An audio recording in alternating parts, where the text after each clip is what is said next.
how to enhance your awareness and maybe even become enlightened. Welcome back to the Path to Purpose podcast with Dr. Katja Rusanen.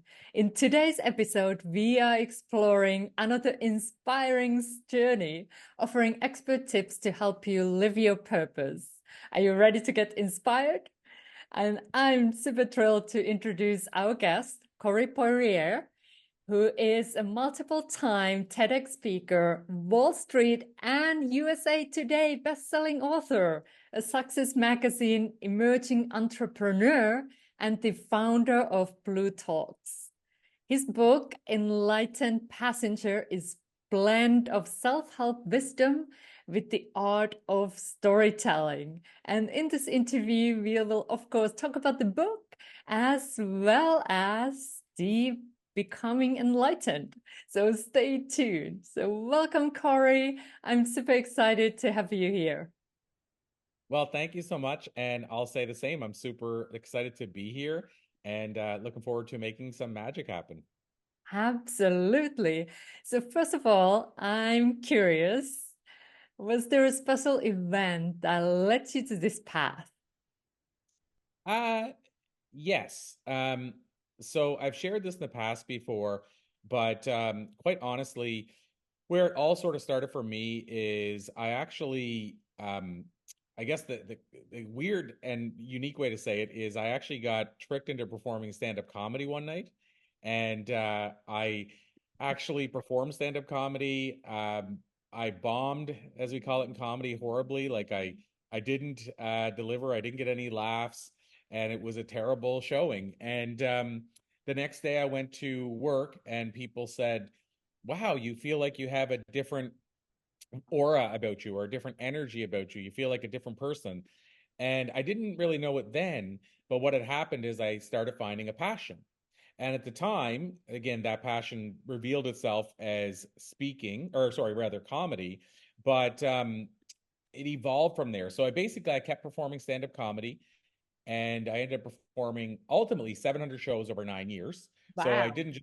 I didn't just jump in and jump out, but along the way, in the first year, I discovered this thing called professional speaking, and that is the path that I went down that led me, I would say, so many twists and turns, so much time since then. But that's really what started the journey I'm on right now, was me discovering a passion, which, like I say, revealed itself at stand-up comedy at that point, then evolved into speaking.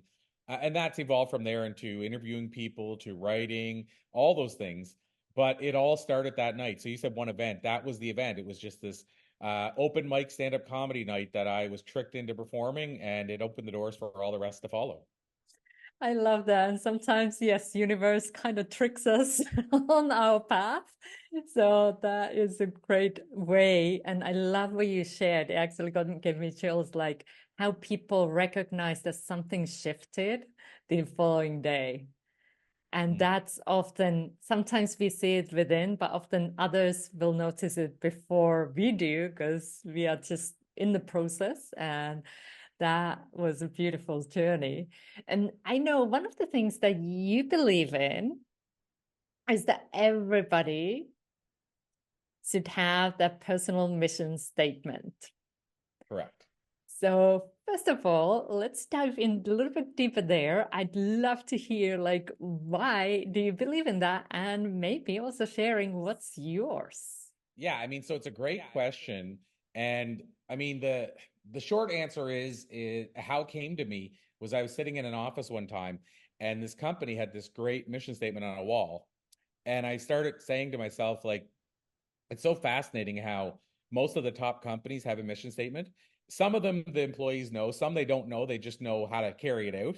Like, so for example, at Disney, their mission statement, last I heard, was to make people, especially children, happy. And I would say not every employee knows that that's what their mission statement is, but they all know that if a kid drops an ice cream cone at Disney, you're allowed to pick it up, even as an employee, and replace it, no questions asked. Well, I think Mm. that's them knowing the mission statement without actually knowing the words of the mission statement. And so it occurred to me that these companies that continued to stay at the top mostly had a very clear mission statement. And I realized we're the CEO of our own lives, for lack, it's cheesy, but it's true. And so maybe we need to have our own mission statement. Like maybe every individual needs to have one. And then I start recognizing that if you want to decide what you should do and shouldn't do and what to take on, what to not take on, a mission statement would allow you to do that because it would tell you if this thing is aligned with your goals or not. So to answer your question, that's the why. And Yeah. my own mission statement is to be the guy that motivates, donates, educates, entertains, and inspires. It's those 5 things. And I carry it around in my wallet. And the idea that I have there is that by knowing this mission statement, if somebody asks me to take something on, if it's 0 or 1 of those, it becomes an easy no without regret. But if it's 4 or 5 of those 5 things, it becomes an easy yes without regret. So it actually guides my decisions. It guides me down the path I should go. There's so much bigger that comes from it. But I think at the very core, at least, it reminds me and serves to me, here's what I was put here to do, to motivate, to donate, to entertain, educate, inspire. And so that reminds me of how I should be living my life, but also at the same time, it serves as a great way to recognize what a yes and a no is to me. Yeah. And I love that because it brings that clarity. And this is for everyone tuning in here. Ask yourself, what's my mission statement? And maybe we all can start finding that because many of us in this podcast listeners, they want to live their purpose. That's kind of the overall, but that's kind of getting more. What's your mission here? I talk about soul's missions here as well. So finding that core. And because there is so many things that can come on the way. Like if you're on the mission, there is abundance here of choices in the world. And like you said, you have then like that clear understanding what's in for you and what's not. And can you talk a little bit more about the power of no and what that means and how it can benefit people? Yeah, so the power of no, this actually, it's a really good segue from the mission statement because as I kind of mentioned, it helps me decide what a no and a yes is. Why that's important though, the backstory to that, and this is really something I really tied in with the new book heavily with this idea of no, is because I've noticed that when I was studying the world's top thought leaders, so I've interviewed now over 7,500 thought leaders. It's an insane number, but it's a really good research, project. And I've been able to figure out what the top achievers do that they have in common and what they do similar to each other. And what I've discovered is that top thought leaders say no on average 20 to 50 times more than everybody else. Now, it's important to recognize the reason that is often it's because they can't say yes to everything. Like they don't have enough bandwidth to say yes. So they had to start figuring out, first of all, how to say no and get used to that. Because for some people, they're yes people. It's hard to say no to somebody. And then secondly, if you are going to say no, how do you say no without burning a bridge? And so what I discovered, which was interesting to me, is I grew up as in a small town where I was told to say yes to everything and then figure out how to do it later. And then I started noticing all these people I'm interviewing are saying no often, not yes. And so then I had to start working on my own no muscle once I discovered this. And so how I recommend people do that, by the way, is find the small no's. What's a thing that you can say no to without it beating you up if you're a yes person or a people pleaser? So that could be as simple as somebody reaches out to you on social media or email pitching you something that you really don't want. So normally you might just ignore them because it's easier than saying no. What I'm saying is maybe that's your no. Like maybe you say, I'd really love to help you, but that's just not a fit for me right now. So then that becomes your easy no. So do a bunch of easy no's before you have to say no to your friend about helping them move. And then the other side is I always say there's even layers to saying no because I don't want you to walk into the office tomorrow and say, I'm not doing that because Corey said I could say no. So you also have to figure out what's a no and a yes if you work for somebody, what's a no and a yes there. And that could involve, if you have a good relationship with your manager, saying, look, I'm probably saying yes to a lot of things you don't even want me saying yes to, and just having a conversation. So at the office, it could be less no's because you might not be able to say no to everything. In a relationship, it might be less no's because you might not especially like an intimate relationship, you might not want, to deal with the repercussions of no, but you can decide that yourself. The other one is friends, like moving furniture for somebody when you have a sore back. Some people say yes anyway and then regret it later. What I'm saying is work to the small no's first, but then that becomes your next no. But if you're an entrepreneur, a business owner, you probably can say no more often than most people. What I'm saying is then go to what I said, is figuring out what your mission statement is and then decide your no's from there. The other side is, in the personal side, you can still say no in the evenings to things that you don't want to be doing.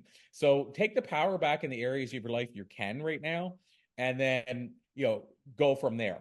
But I think you'll find it liberating to start saying no when you do it in a delicate way and don't burn a bridge.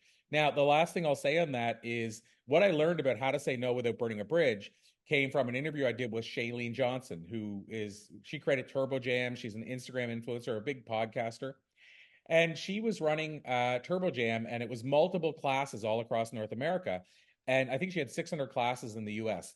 And so the instructors that lived close to her would say, "Can you fill in for me, Shailene? I got this thing to come up." And she was saying yes too often.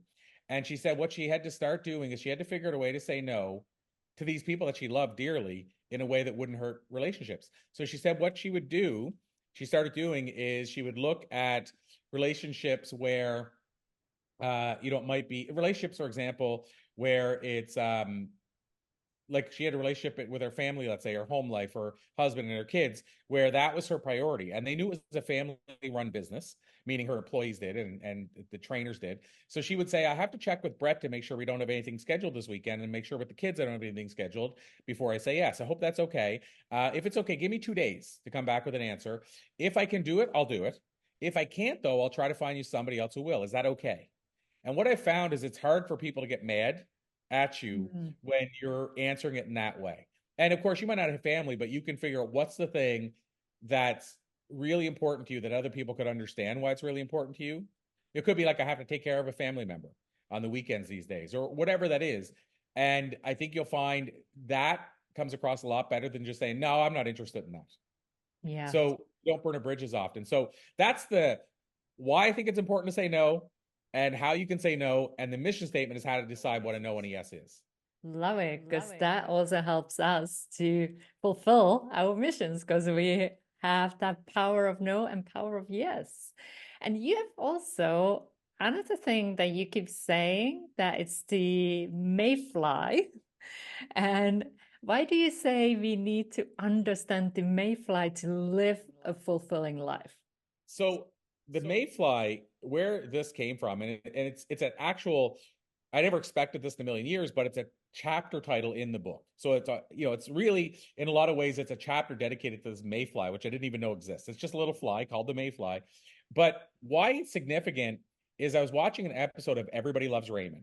So if I'm watching TV, it's usually reruns, because I put it on the background when I'm working, when I don't have to be on a call with somebody. And that way I don't have to worry if I miss something, because I've seen it before or it's a rerun. And so I put it on in the background. And so this one time it was on, and the older brother, Robert, in the show, said something about the MAYFLY and how long it lived. So I went and did some research, because I found that fascinating. I was working on the book, and this wasn't meant to be in the book. And I read on the MAYFLY, and I found out the male MAYFLY only lives 24 hours. Now, interestingly enough, the female MAYFLY lives 3 to 5 minutes. So long enough to have more mayflies, and then it's gone. That's her whole life. Whoa. And I didn't want to pick that one, because obviously I couldn't say to you, what would you do if you only had 3 to 5 minutes, because it's not enough time. So I took the 24-hour mayfly, the male one, and I posed the question in the book, and in general, if you had 24 hours, what would your perfect day look like? And so in the book, Treb, the older passenger, says to Robert just that. If you could write down your perfect day, what are the things you would do? And then Robert starts listing them. And essentially, in a nutshell, Treb then responds after Robert's listed what he would do in a perfect day. Then my question is, why aren't you doing this now? And I think it's a good reflection question of, why aren't we doing this now? So, for example, most days now that the sun's out, now that we're in summer here, spring, I go for a walk and I listen to an episode of a podcast. That's what I do usually in the morning, kick off my morning. Well, that's something I would do on an ideal day. An interview like this is something I would do on an ideal day. Playing guitar and writing a song is something I would do on an ideal day. In fact, stand-up comedy is something I would do on an ideal day, even though I'm on a break for a while from it. Professional speaking is something I would do on an ideal day. Most of these things are things I would pay if I had to get on a stage to do them, or to get the platform to do them. So what I'm getting at here is I have a lot of ideal day things. And when I make a list of those, then I can decide each day how I want to live my day based on those. And I try to live each day accordingly. Now, again, I always try to picture both sides of listenership. That's easy for an entrepreneur. But if you're working for somebody else, it's not as easy, during, let's say, 9 to 5 to maybe live your ideal day if the things you want to do isn't in there. But it doesn't mean you can't do it on your lunch hour. If yoga is your ideal thing, you can do it on your lunch hour.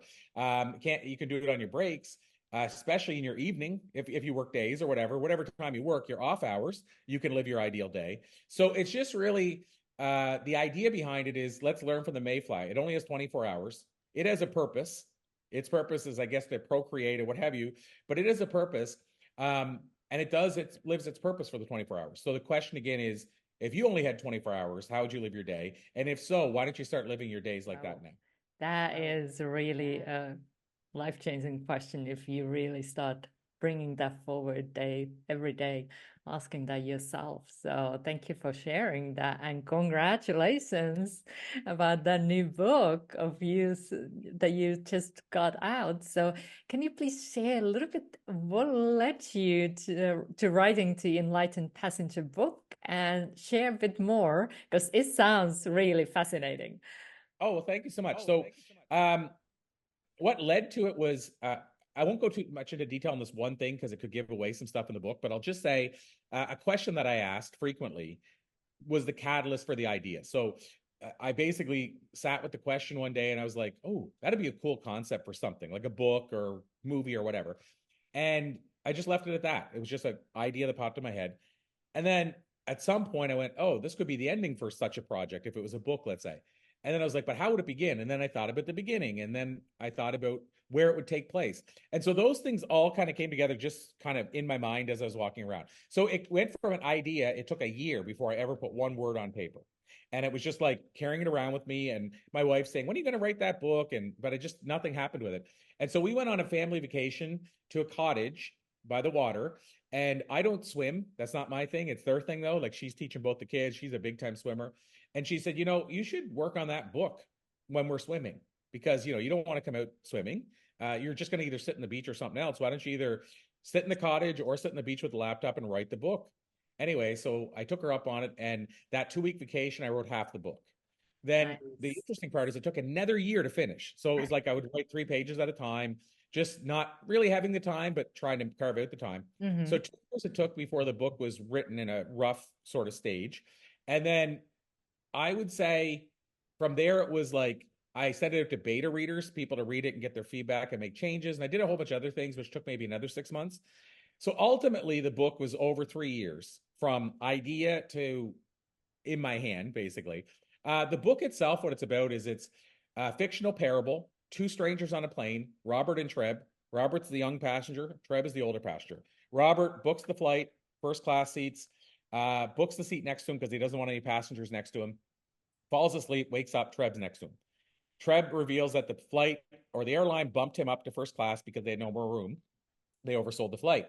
And so at first he wants to just go to sleep and ignore this old guy. But then he somehow discovers that Treb financially has made a lot of money. And so now he wants to know how Treb made this money so that maybe he could make similar money. Robert makes a good living, but he spends it all. So he's like, I need to make more. Instead of thinking I could maybe budget better, he's like, I just need to make more. So he hears this old guy's made more. He kind of figured that out. And he said, I'm going to listen to this old guy just enough to learn how he made his money. And what ends up happening is it's called The Flight That Changes Everything, because Treb teaches 10 life lessons that make Robert realize it's not about becoming rich in dollars. It's about becoming rich as a person. And so the flight is basically you watch Robert's growth during the flight. You become a passenger as well. And hopefully you hear these 10 lessons. And some of them, like we talked about, the power of no, or writing a mission statement, some of them you might never have done before. Well, it's those type of things. Like the mission statement is actually just part of one of the lessons, which the lessons is the power of no. It's part of a whole lesson. That's only one of 10 of them. So there are 10 lessons that are like that I learned in 7,500 interviews that I felt if I could only teach my kids 10 things from what I learned in those interviews, these would be the 10 lessons. And the last part about that is it's actually loosely based on my life. So Robert is a bit of who I was when I was early in my career in business and sales. And Treb is hopefully who I'm getting closer to now. And so I'm a bit of both the characters. The loosely based on my life part, Gina, the wife of Treb, is very similar to my wife, Shelley.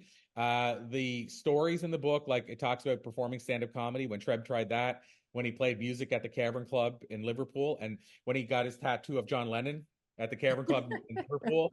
Like it's my life basically Yeah. fictionalized. Also, like whenever I interview in the book, like Treb talks about being backstage with the legendary Les Brown and talked about synchronicity, and Les said synchronicity is God's way of staying anonymous. Well, that wasn't Treb and that wasn't Les backstage. It was me in Les's living room and Les saying that to me in Atlanta. Mhm. So I took elements that really happened, but took them into a fictionalized story and kind of made a fictionalized version of my life, again, called The Enlightened Passenger. And finally, the name, the idea there was to create a name where it would be ambiguous as to who the passenger was, meaning like it could be Robert because he's become more enlightened on the flight. It could be Treb because he's more enlightened already. It could be you if you hand the book to somebody because now you're transporting the book and you're the enlightened passenger. So I tried to leave it so that people would walk away from the book saying, I don't really know who the enlightened passenger is. And so all of that stuff was intentional, but it also all came together at different times. The one part that wasn't as intentional is me writing myself into the two characters. And in fact, I didn't even realize I had done that until about a year Yeah. after. That's Yeah. somebody else like, this sounds familiar. Yeah, well, there are people saying, I knew it was you because of the stand-up comedy. Not many people have tried that and all. And then I start going, oh, yeah, you're right. It is me. They're like, I figured it out. You wrote it as you. And I'm thinking, no, I didn't actually, but I guess I did Yeah. unconsciously. Yeah. So that Yeah, I that gives a good explanation of the book. I love that. And that sounds so fascinating. And if you already found gold in this interview so far, go and get that book. You find the link in the show notes. And definitely, you have given us a lot to think about today. And I know you also put together a special gift for my community to take what we have been talking about here today and go deeper with you. Of course, get this new book and also get the gift. So, can you share a little bit about the gift? Absolutely. And I will say one of the cool things about the book launch itself, is it's actually in a lot of ways, there's two aspects to it. So there's like um, the gift, that I'd like to reveal sort of now, but there's also the fact that it comes with 5 instant gifts as well. So when you even buy the book, Yes. there's 5 bonuses, I'll call them, that you get right away. And so for people that are like us, that are entrepreneurs or experts and they want to impact more lives, you actually get access to a TEDx training. It's a condensed version of a bigger program we do. And it's what, in a lot of ways, some of the strategies that are responsible for so many clients we've worked with landing their TED Talk, which is a dream for a lot of people. This is like a condensed version of that. You get that with the book. You also get access to a talk I did, a Q&A I did at Oxford University around how Apple and Disney and Harley, what I figured out they do the same that allows them to charge more than competitors. And so there's those type of things. But then you also get like a free copy of one of my my speaking books and the top 10 insights that I've learned over the years. So there's a lot of bonuses that come with it. Wow. And also we have some live events that people can attend that they find out about once they get the book. It's like there's events you can join us for. But the bonus I want to give to your listeners is it's a book I have called The Book of Why. And it's actually called the Book of Why audio.com is where people can grab it. But it's the audio version of my previous book, which in a lot of ways was the catalyst for this book. So this book, it was a precursor, like it's the nonfiction version of this book in a lot of ways. And yeah, the audio side, so many people are listening the audio these days. So that's something that I decided would be a cool gift. But yeah, like I said, there's lots of other gifts that you'll get along with it as well. And I will say, just as a little teaser, as an example of some of the events, depending on when you listen to this, if you get in time, that you get to attend, is we're doing a live with Richard Paul Evans, who wrote the foreword for the book, but he's a 46 times New York Times bestselling author. Wow. An interview with Richard, where I'm in person with Richard, and then via Zoom, we're having Mark Victor Hansen, and who Chicken Soup for the Soul, and Crystal Hansen, his wife, who they wrote the book Asked together. And then we're also doing one with Janet Atwood, The Passion Test, and Ken Honda together. I don't even know if they've done one before together. And we're doing one with two crew from 90210, the TV show. And then we're also doing a 3-day virtual boot camp. So basically, depending on when you get in, you'll get an email saying you can join any of those events for free as well. Wow, that is amazing. I'm totally in for those. And now, thank you so much for those gifts and all your wisdom that you shared here. And as we start wrapping up, I just want to ask, do you have one more special message that you would like to share? I feel like there's so many things that pop into my head when somebody asks that question because there's so much, that's still to unpack. But I will say that I think the message today that I would share with people is it doesn't matter where you start, it's what you do next. And the reason I say that is because for me personally, if you look at my backstory, my origin story, as we call it in superhero world, my origin story is that I barely graduated from high school. I got a 49 plus one in a grade school class where I needed a 50. So I always say like I legally graduated, but I technically didn't. I didn't know the difference between fiction and nonfiction until I was 27. Here I'm writing a fictional book. I didn't know, I hadn't read a book ever until mid 20s, never read a full book until mid 20s. I was raised by a single mother and grew up in a tiny little town. And so, what I'm getting at is if you look at all that backstory, and even people I grew up with, they're like, you shouldn't have been able to do these things. Like, I was told growing up I couldn't do these things that I'm doing today. And also, even now, I'm like, people are like, how did you do those things? You shouldn't have been able to. But to me, again, it's not what happens to you, it's what you do next. So that happened to me was grew up in a small town, barely graduated high school, all those things. I could have changed some of them. I couldn't change the barely graduated high. Well, correct that. I couldn't change where I grew up. I could change the barely graduated. I could have worked harder and stuff. But either way, I can't change it once it's happened. But I can choose what I do next. And that's what I kept doing is I just kept going next, next, next. And so I just really want to leave people with the idea that you're not your background, you're not your circumstances. You get to truly choose. Like you're listening to somebody who realistically shouldn't have been able to achieve a whole lot based on what we call success. And here I've spoken at Harvard, I've spoken at Mm. Oxford. I was told by a vice principal you never amount to anything, and I ended up speaking at universities teaching professors. So like that's what's possible. And getting to meet my heroes, I was a huge fan growing up of the 80s hair metal music scene, Motley Crue, Poison, those bands. And so I was fascinated by the Sunset Strip in Hollywood. And I just thought if I ever get to walk that place, it'd be a miracle growing up in a small town. Mm. And a year and a half ago, I got to interview Tommy Chong from Cheech and Chong sitting in the Troubadour on the Sunset Strip, looking at a picture of Cheech and Chong sitting beside me when I'm interviewing. Those things shouldn't be possible, but they are. And to me, the reason they are is because I decided that I still had a next and I could choose what the next is. So I know that it's not meant to be like a motivational rah sermon, just to say I would like people to realize that we do honestly have some control over what our life plays out like. Yeah, I love that. Thank you so much for sharing it. I always share like your past does not need to equal your future. And that was really a testament for it. So thank you so much, Corey, for sharing your insights with us today and all the inspiration and motivation you gave. And I'm just asking if you found this interview helpful, please give it thumbs up and subscribe for more and also share it with somebody who needs the spark of inspiration. And I'm sending you lots of love, lots of light. Until next time, bye for now.